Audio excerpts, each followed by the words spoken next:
Are you having trouble turning off CarPlay on your iPhone?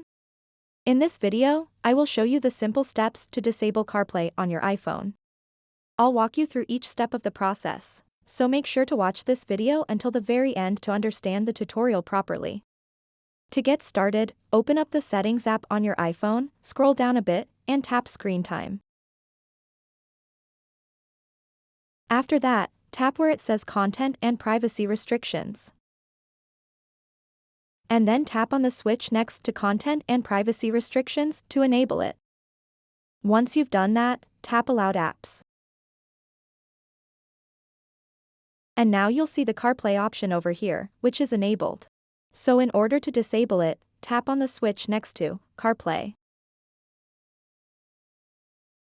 And now you've successfully turned off CarPlay. If you want to enable it again, tap on the switch and make it green. So that wraps up this tutorial.